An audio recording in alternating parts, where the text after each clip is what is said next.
और कार्य को समयबद्ध तरीके से आगे बढ़ाना।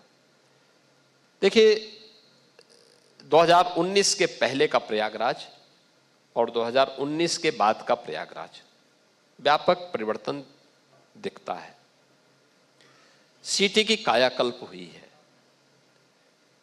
और इस सिटी की कायाकल्प के लिए हम लोगों ने जब देखा, देखिए पब्लिक के विश्वास पे जब आप खरा उतरते हैं तो पब्लिक सपोर्ट मिलता है। जब आप उसके विश्वास के साथ धोखा करते हैं तो पब्लिक भी विद्रोह करने को उतारू होती है। प्रयागराज के साथ ऐसे ही होता था, क्योंकि वहां डेवलपमेंट तो नहीं किया।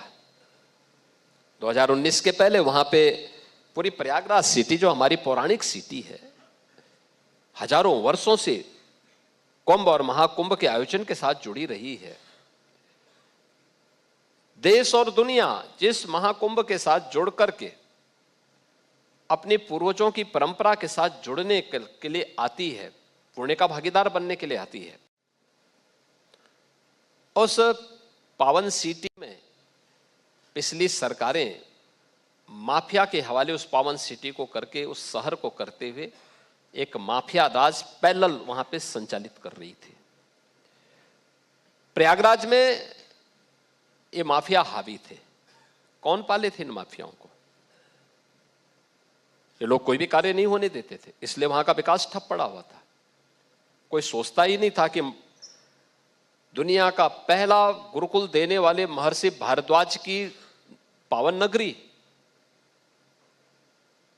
अंधकार में डूबी हुई है, अव्यवस्था की शिकार है, अराजकता की शिकार है। कोई सोच सकता था कि गुलामी के कालखंड में जिस पवित्र अक्षय वट में दर्शन करने के लिए श्रद्धालु लालायित रहता था, उन्होंने कैद करके रख दिया, नष्ट करने का प्रयास किया, नष्ट नहीं हुआ, नष्ट करने वाले स्वयं नष्ट हो गए, लेकिन अक्षय वट रहा, उसी रूप में रहा। वहां दर्शन करने की स्वतंत्रता भी नहीं दी गई। आप सोचिए, लगभग 500 वर्षों तक श्रद्धालु अक्षय वट का दर्शन नहीं कर पाया।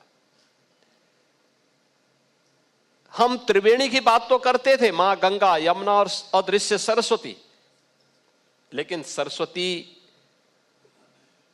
माता भी वहां दृश्य है, उसी प्रयागराज में है, लेकिन कैद होकर के रह गई थी, दर्शन नहीं करने दिए जाते थे।